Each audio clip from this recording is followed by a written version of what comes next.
really good play even before he tries to finish. And there's a lot of bodies in there, and being able to go back up and finish. I think sometimes there's someone between him and the basket, and one of the things he can do is kick it out to a shooter,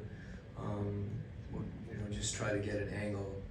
But there's a lot of traffic down there, so it's something that's difficult to work on. We can have him grab it, and, coaches can try to foul and things like that to get a guy to play through contact. But if he's drawing a foul in that situation and getting to the line too, it's a good play. With DeAndre being questionable, is there any update on him for tonight's game?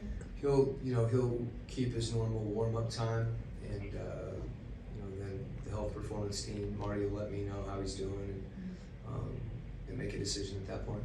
On the road trip, I know you said you loved your defense more and more every single game. I didn't say love, I don't think. Liked your defense more, getting better every game, I'll rephrase. But with guys like Tatum, Brown, what's the key to defending to sharpshooters like that? Yeah, every team's different. I think one of the things about not back-to-backs, but when you play a team, back-to-back games, you're able to see the things that they do, and there's a little more familiarity, and it usually favors the defense. With Boston being, as potent offensively as they are, there's a lot of different schemes that they use based on their personnel. With Horford spaced, and a lot of small pick and roll, and their ability just to create one-on-one. I think Marcus Smart's unique in his way offensively as well. So a lot of challenges, with little time to prepare. But that's part of it. It's a different situation, and you get a chance to see how, our team reacts after a back-to-back against, arguably the best offense in the league. Coach, you mentioned, when you're speaking specifically about just preparation for Boston, just not a ton of time to do that, but just this whole transition to you being coach, there's not enough time to do all the things I know you want to do. When you look at all the moving pieces and parts that are going on, are there 2 or 3 that have been particularly challenging for you to kind of get where you want to be as quick as you want to get there? Yeah. Well, let me say this. I think this is kind of a microcosm of what is usually for, I think, coaching in the NBA. It finds its way into the season no matter how many times, how many years.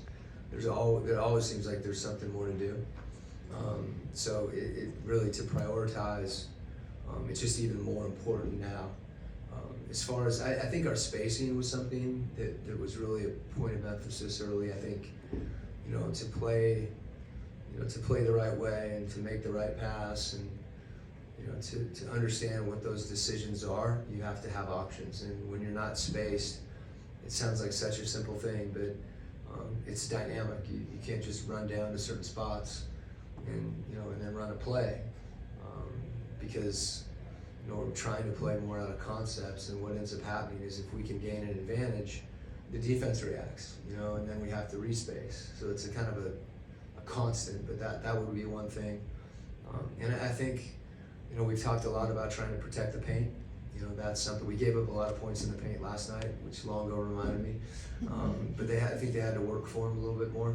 One of the things that's jumped out, and maybe it comes from a good place where we want to help each other, but we give up a lot of open catch and shoot threes because we're over helping. So that's not something that I thought of, would be a focal point. But as we've played games, and you see how that impacts the game, that's something we've given a lot of attention to. It doesn't seem like, it's not a big picture thing, but I think it's really important to us guys trying to help, but knowing when and where to do that. So those are a couple things. There's some adjustments that we've made in pick and roll defense, and then we've gone back to do some of the same things that we've done before and try to do them a little differently, where all those things are kind of interwound. It's just a process, as you said too. Different teams, different games, will show you different things, that you want to work on. And then again, as you said, that's probably the overarching theme. Is just you got to prioritize and figure out what you have time to do. And just one really quick follow-up. You mentioned just the overhelp on defense. playing a team like Boston where you've got Tatum, you got Brown, but they've got a lot of other guys who are having some of their best seasons ever.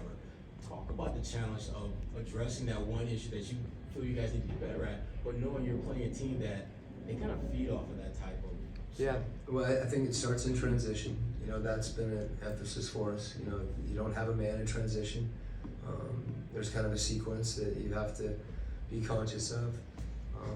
You know, to limit a team's kind of early thrust. You know, they catch and shoot threes usually are, you know, I mentioned transition, they're usually generated when people are beat. So trying to contain the ball is a big thing. It's one of the things we've talked to our guards about. It's a little counterintuitive, but sometimes being more aggressive, maybe that's not the right word, but having more of a presence on the ball, where someone's not just attacking you in space, but that's hard to do. You know, it's hard to keep Jaylen Brown in front of you. And then, you know, you gotta help, but you wanna control how you help so that you can actually have rotation. So if you can keep the ball out of the paint, however that, whether it's pick and roll or screening actions or just direct drives in isolation, you have a chance to, you know, to not have those shots be as open, you know, and be able to contest them and hopefully lower the percentages. Going back to what you were saying about playing more out of concepts, it seems like there's a trend around the league of coaches kind of like lightening the playbook to be more, you know, read-based out of like a general kind of setup. Like Rick Carlisle talks a lot about not even really having set plays. Mazzulla only has a few plays and they kind of read out of it. So do you think that is more challenging to run as an offense, or it's actually easier? Well, I remember George Karl talking about it years ago, and he at one point didn't put a play in because they wanted to run. I mean, that's a different concept, you know. But whatever the particular action is, it puts even more emphasis, as I said, on spacing. You know, I think it requires the same level of discipline. But you don't know what those reads are going to be over the course of an action. I think some of it has to do with players in the league, you know, are so skilled that it's almost, you know, if someone is capable of creating without a play, you know, those plays sometimes are there to generate shot opportunities. But if you can get that without running a play, sometimes the other becomes more about, you know, I guess I'm saying that it makes sense, right? That you don't need something if the players they're that good, and I think shooting is that good. The skill level across different positions, I think, is part of it. Particularly if you have shooting at every position, shooting fives, that really changes how you can play because you're able to space the defense so much more. Where your bigs were just used as screeners, it required, I think, more structure. I don't know if that made any sense, but I think it's true what you're saying. We've been trying to do that for a long time, but I think as your personnel changes, there's different ways you have to do that. So, you know, concepts look different for each team as well. Is a big part of it that there's just more fluidity in positions, so having like one guy at one position is supposed to be doing this and it actually doesn't make as much sense because it kind of changes per play. If those skill sets are similar, you know, that's kind of what I was saying about a big. If you have a five that's not gonna shoot threes, they're probably not gonna guard him as much out on the floor, so then it's a question of how do you use them, and oftentimes those options are just much more limited when skill sets are more limited, you know. But those guys contribute a lot of other ways too. Quin, the second unit has been Maybe. consistently good for you on both ends of the floor. What would you attribute that to? Because it seems that at times when you need a spark, they come in and done it on defense, obviously on offense too. Yeah, I think it's a credit to those guys, you know, that whether it's, I was glad to see Bogey shoot instead of hesitate. I hope he reads this, or hears this, I should say. He's a big part of it, just kind of being able to make some shots and go on runs. I think DJ, you know, really can set a tone defensively, where we've got some stops and been able to run out of it.